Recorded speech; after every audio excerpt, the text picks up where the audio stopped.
Bonjour les amis, je suis le pasteur Philippe Njoli et je suis pasteur au sein de l'Assemblée Amour et Vérité. Nous nous retrouvons ici dans le cadre de la COUFAD, qui est notre conférence de la famille.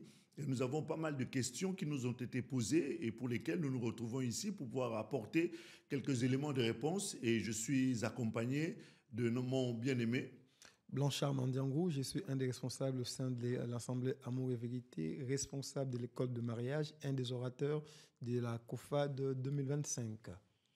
Je suis Richard Lemonadio, un des orateurs aussi de la conférence. Je suis ministre de la Parole et responsable au sein de l'Église Amour et Vérité. Et d'ailleurs, tu t'occupes particulièrement des hommes d'ailleurs. Oui, bien sûr. Très bien. Et ce serait avec plaisir de répondre aux différentes questions qui nous ont été posées. Parfait, parfait. Alors nous vous saluons et nous vous souhaitons écoutez, une bonne séance. Prenez vraiment le temps d'écouter ce message et surtout partager, parce que je pense que hormis les personnes qui sont membres de l'Assemblée Amour et Vérité, certainement d'autres personnes peuvent également se poser ce type de questions-là.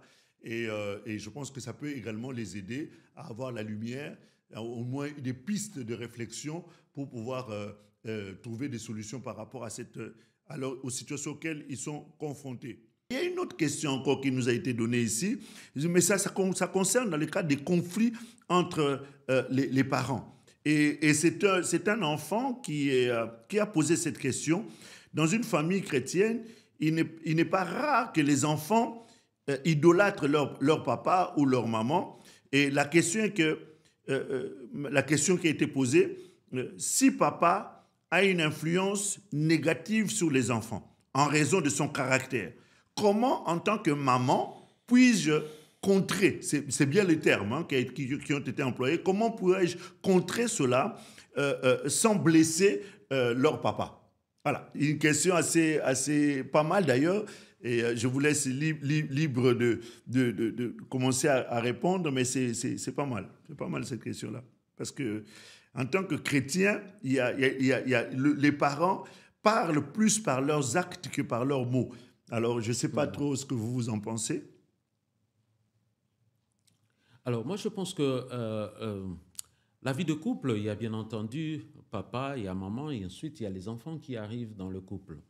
Il n'est pas rare, comme on vient si bien de le lire dans la question, où l'enfant a une préférence entre les deux parents, mais un des parents a également un caractère qui soit difficile. Mais alors, comment est-ce que la maman peut contrer? Elle utilise le terme contrer cela devant papa. Je pense que dans le couple, le dialogue, c'est quelque chose de très important. Quand Adam et Ève étaient dans le jardin, les Écritures nous disent qu'ils étaient nus. Ils n'avaient pas honte de pouvoir aborder un certain nombre de sujets. Et je pense que si maman avait quelque chose à pouvoir apporter pour essayer de contrer, comme elle est en train d'utiliser, je pense qu'elle doit amener son mari à côté, pas le faire devant les enfants. Parce qu'il ne faudrait pas que le conflit ou les éventuelles remarques qu'un des parents peut avoir dans le couple, qu'il puisse le faire devant l'autre, disons devant surtout les enfants, parce que ça amoindrit l'image que les enfants peuvent avoir sur l'un des parents. Je pense qu'ils doivent avoir un temps d'échange personnel où la maman serait justement en train de dire au papa quels sont les griefs qu'elle serait en train de lui reprocher, mais pas de le faire devant les enfants. Je ne sais pas si le bien-aimé Blanchard avait quelque chose à comme avancer. Les conflits des adultes doivent rester entre adultes. Ça, c'est le premier Absolument. élément. Le deuxième élément, la meilleure manière de contrer cette influence négative du père, c'est comme on a toujours l'habitude de dire, lorsque vous êtes contrôlé ou arrêté par deux policiers, il y aura toujours un méchant et un gentil, alors que les deux sont complices. C'est-à-dire que la maman aussi, dans la famille, il y a des attitudes peut-être que le père peut manifester vis-à-vis des enfants. Et ma maman est là pour montrer autre chose, mais tout en montrant aux enfants que les parents sont toujours plutôt unis et que les parents regardent la même chose. Parce que très souvent, qu'est-ce que font les mamans quand papa a un comportement qui n'est pas bien, lorsqu'il est avec des enfants, il ne faut pas suivre votre papa, lui il est toujours comme ça. Et elle pense que c'est comme ça qu'il est en train de contrer. Là, tu es en train non seulement de l'enfoncer, mais encore d'enfoncer plus l'avantage des enfants.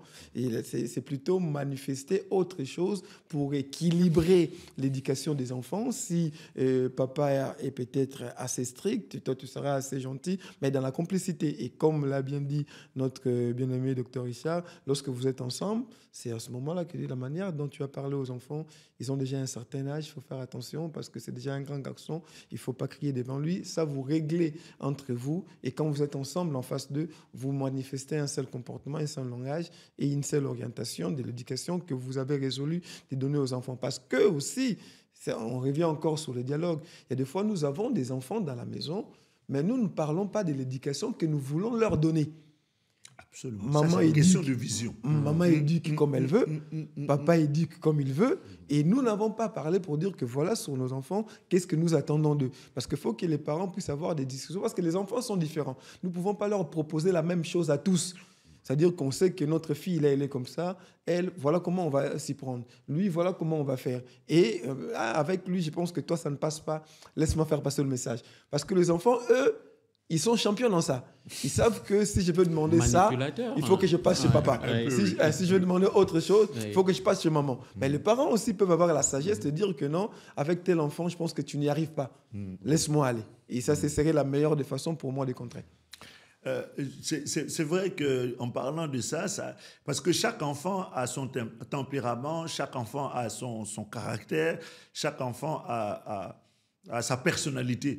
Et effectivement, la manière d'aborder les sujets avec les enfants varie selon la personnalité de chacun. Il y a des introvertis, il y a des extravertis, et la manière dont on les aborde doit être adaptée à cette personnalité-là. Ça, c'est une chose, et j'aimerais rajouter autre chose, c'est que la notion du dialogue, comme tu le disais à juste titre, avec les enfants, doit être bien mesurée.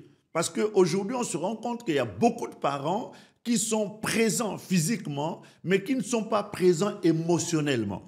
Et le manque de présence émotionnelle blesse beaucoup les enfants parce que le langage est utilisé seulement pour corriger, pour critiquer, pour réprimander, alors que la parole doit être utilisée aussi pour l'éducation, comme tu le disais, pour l'instruction. Et ça, c'est une question qui est très importante au sein du couple chrétien. La notion de la vision.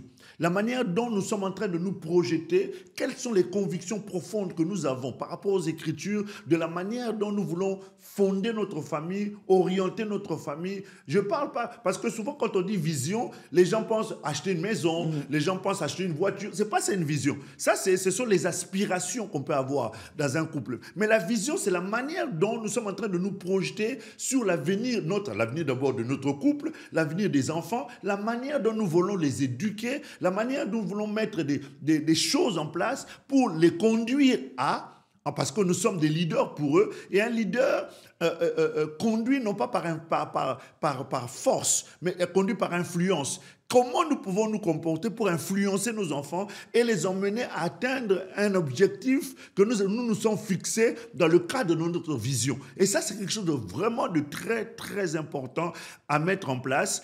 En ce qui concerne cette situation-là, je vais juste paraphraser. Je pense que nous avons tous des chambres. Bon, si nous n'avons pas de chambre, nous avons une cuisine. Nous n'avons pas de cuisine, il y a des parcs. Nous pouvons descendre au parc.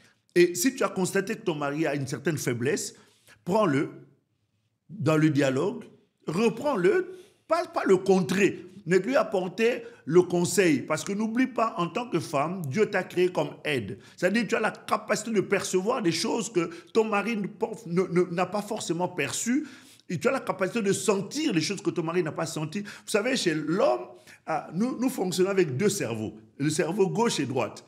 L'homme fonctionne beaucoup avec le cerveau gauche qui passe essentiellement dans la... Bon, bref, on ne va pas s'étendre là-dessus, mais sachant seulement que les choses que nous sommes en train de nous dire sont des choses très, très importantes qui nous aident à savoir comment éduquer nos enfants. Parce que ça fait partie de l'éducation. Et l'éducation, ce n'est pas seulement la réprimande. L'éducation, c'est la réprimande avec une correction et emmener l'enfant à comprendre le pourquoi de ton attitude. La Bible dit, reprends-les en corrigeant. Vous voyez, en instruisant, pardon, en instruisant. Et ça, c'est quelque chose de fondamental et de très important dans le cadre de la relation avec les enfants. Pasteur, pour ne pas t'interrompre, pour pouvoir peut-être apporter un élément, il y a dans cette question-là un mot qui est très important.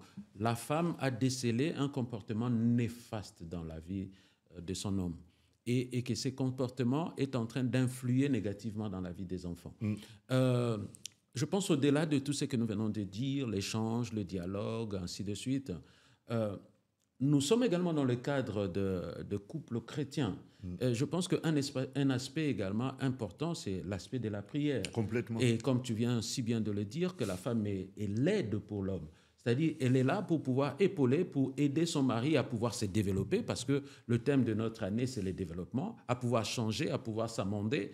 Pourquoi pas ne pas remettre également ces sujets entre les mains du Seigneur? Il se pourrait que l'homme a grandi avec une certaine culture, avec une certaine éducation, et que dans cette éducation, la manière dont il est en train de procéder, pour lui, c'est tout à fait normal. Alors, je pense que l'aspect prière également, c'est quelque chose. Qu'est-ce que vous en pensez? L'aspect prière, ça peut être un élément constructif pour épauler, pour demander au Seigneur justement de transformer, comme disait si bien, comme le dit si bien le livre de Romains, par le renouvellement de l'intelligence, afin qu'il ne puisse plus continuer à procéder comme cela. Les enfants sont des imitateurs. Et le parent en question, lui aussi, il a été un enfant. Et la manière dont il a vécu son enfance, parce qu'il y a beaucoup de choses que nous vivons en tant qu'enfants, qui laissent des traces soit positives, soit négatives dans notre futur.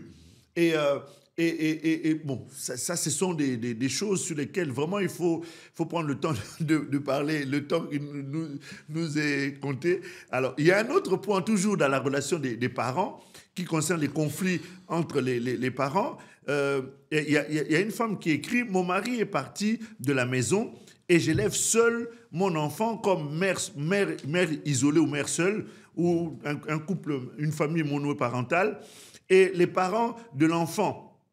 Les parents donc les parents de mon mari, hein, les parents du mari, sa belle famille, exactement, exactement. Ils veulent que je leur donne la possibilité de voir l'enfant, mais je ne suis pas convaincu de le faire. Est-ce que l'épanouissement de mon enfant dépend forcément de leur présence, de la présence de la belle famille, de son ex-belle famille? J'essaie de comprendre un peu la difficulté de ces couples, comme on vient d'ailleurs de le répondre dans la précédente question. Le couple, c'est une histoire d'adultes. Il y a eu deux personnes qui se sont aimées, et de cette union qui était au départ plein d'amour, plein de charme, plein de projets, cette union a abouti à la naissance de l'enfant.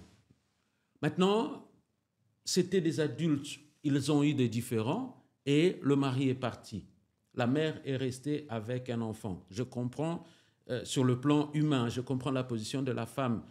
Elle est restée, elle a été choquée par le départ du garçon, de son mari, de son homme. Et là, maintenant, elle reste avec l'enfant et elle ne veut pas que son enfant soit en contact avec les tantes ou les oncles du côté de son mari.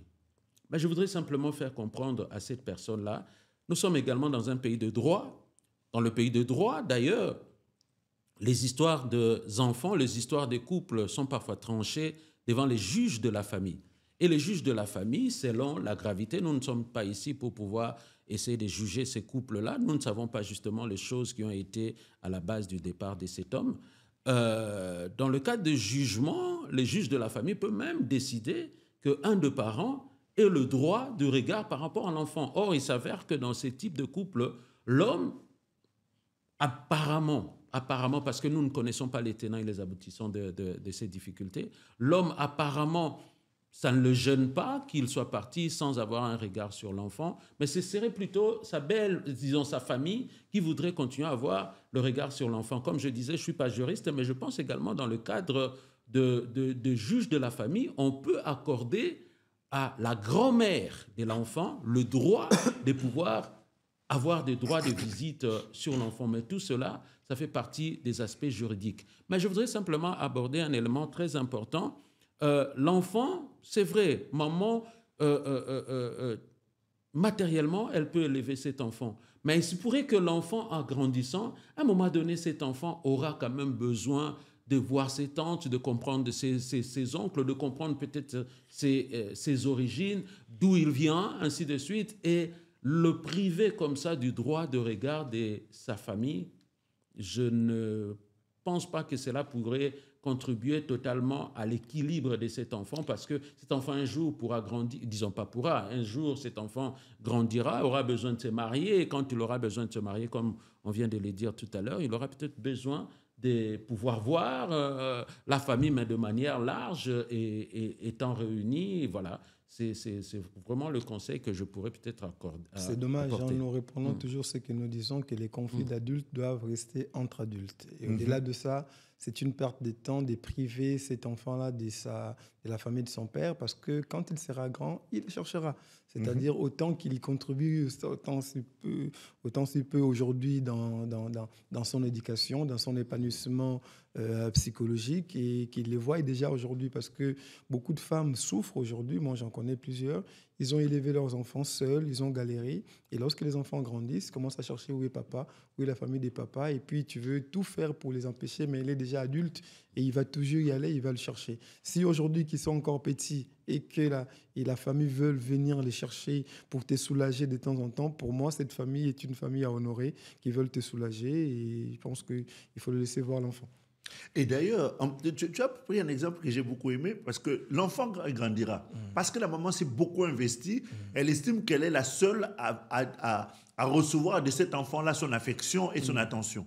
Et le fait que l'enfant aille vers la famille de son père, elle prend ça comme une forme de trahison. Voilà. Et quelquefois, ça peut même devenir conflictuel entre elle et ses enfants, parce qu'elle estime que les enfants sont ingrats, parce qu'elle s'est tellement investie, elle a tellement donné que, grandissant, ils vont du côté de leur père. Et d'ailleurs, ils donneront plus d'amour, comme ça l'avait manqué. Exactement, exactement.